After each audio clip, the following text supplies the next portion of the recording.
ಗೃಹಲಕ್ಷ್ಮಿ ಯೋಜನೆಯ ಮೂಲಕ ಪ್ರತಿ ತಿಂಗಳು 2,000 ರೂಪಾಯಿ ಹಣವನ್ನು ಪಡಿತಕ್ಕಂತಹ ಮಹಿಳೆಯರಿಗೆ ಇದೀಗ ಒಂದು ಗುಡ್ ನ್ಯೂಸ್ ಆದರೆ ಬಂದಿರತಕ್ಕಂಥದ್ದು. ಹಾಗಿದ್ರೆ ಬನ್ನಿ ಇದರ ಬಗ್ಗೆ ಸಂಪೂರ್ಣವಾಗಿ ಮಾಹಿತಿಯನ್ನು ಈ ವಿಡಿಯೋದಲ್ಲಿ ತಿಳ್ಕೊತಾ ಹೋಗೋಣ. ವಿಡಿಯೋವನ್ನು ಸ್ಟಾರ್ಟ್ ಮಾಡ್ತೀನಿ. ಅದಕ್ಕಿಂತ ಮೊದಲು ನೀವಿನ್ನೂ ನಮ್ಮ ಚಾನಲ್ಗೆ ಸಬ್ಸ್ಕ್ರೈಬ್ ಮಾಡದೇ ಇದ್ರೆ ಈ ಕೂಡಲೇ ಈ ಚಾನಲ್ಗೆ ಸಬ್ಸ್ಕ್ರೈಬ್ ಮಾಡ್ಕೊಳ್ಳಿ ಮತ್ತು ಲೈಕ್ ಮಾಡಿ. ಈಗ ನಾವು ಇನ್ಫಾರ್ಮೇಷನನ್ನು ತಿಳ್ಕೊತಾ ಹೋಗೋಣ. ಹೌದು, ಇದೀಗ ಗೃಹಲಕ್ಷ್ಮಿ ಯೋಜನೆಗೆ ಮರು ಅರ್ಜಿಯನ್ನು ಸಲ್ಲಿಸಬೇಕಾಗಿರುತ್ತೆ ಅಂತ ಹೇಳಿ ಸರ್ಕಾರದ ಕಡೆಯಿಂದ ಅಧಿಕೃತವಾಗಿಯೇ ಮಾಹಿತಿಯನ್ನು ಇದೀಗ ಹೊರಡಿಸಲಾಗಿದೆ. ಸೊ ಇನ್ನು ಕೆಲವೇ ದಿನಗಳಲ್ಲಿ ಅರ್ಜಿ ಆದರೂ ಸ್ಟಾರ್ಟ್ ಆಗುತ್ತೆ.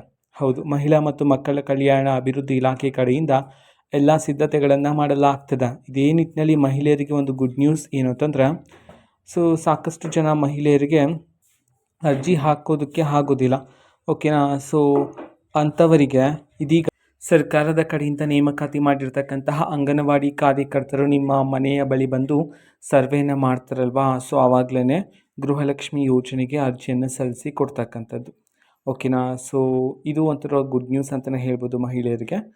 ಸೊ ನಿಮಗೆ ಹೋಗೋದಕ್ಕೆ ತೊಂದರೆ ಇದ್ದರೆ ಆಗ ಅಂಗನವಾಡಿ ಕಾರ್ಯಕರ್ತರೇ ನಿಮ್ಮ ಮನೆಗೆ ಬಂದು ಸೊ ಅರ್ಜಿಯನ್ನು ಸಲ್ಲಿಸಿ ಕೊಡ್ತಕ್ಕಂಥದ್ದು. ಅವರ ಮೊಬೈಲ್ ಮೂಲಕನೇ ಅರ್ಜಿಯನ್ನು ಸಲ್ಲಿಸ್ತಾರೆ. ಓಕೆನಾ. ಸೊ ಈ ಒಂದು ಗುಡ್ ನ್ಯೂಸನ್ನು ಮಹಿಳೆಯರಿಗಾದ್ರೆ ಗೃಹಲಕ್ಷ್ಮಿ ಯೋಜನೆ ಮೂಲಕ ತಿಳಿಸಲಾಗಿದೆ. ಸೊ ಇದು ಇವತ್ತಿನ ಒಂದು ವಿಡಿಯೋ. ಇದೇ ರೀತಿ ಇನ್ನೂ ಹಲವಾರು ಯೋಜನೆಗಳಿಗೆ ಸಂಬಂಧಪಟ್ಟಂತೆ ಮಾಹಿತಿ ಬಂದ ನಂತರ ಆದಷ್ಟು ಬೇಗ ನಾನು ನಿಮಗೆ ಇನ್ಫಾರ್ಮೇಷನನ್ನು ತಿಳಿಸ್ತೇನೆ. ಅದಕ್ಕೋಸ್ಕರ ಚಾನಲ್ಗೆ ಸಬ್ಸ್ಕ್ರೈಬ್ ಮಾಡ್ಕೊಳ್ಳಿ ಮತ್ತು ಮಾಹಿತಿ ಇಷ್ಟ ಆಗಿದ್ರೆ ನಿಮ್ಮ ಫ್ರೆಂಡ್ಸ್ ಆ್ಯಂಡ್ ಫ್ಯಾಮಿಲಿ ಮೆಂಬರ್ಸ್ಗೂ ಸಹ ವಿಡಿಯೋವನ್ನು ಶೇರ್ ಮಾಡಿ. ಜೊತೆಗೆ ಚಾನಲ್ಗೆ ಸಬ್ಸ್ಕ್ರೈಬ್ ಮಾಡಿಕೊಂಡು ಸಪೋರ್ಟ್ ಮಾಡಿ. So thank you. ಬಾಯ್.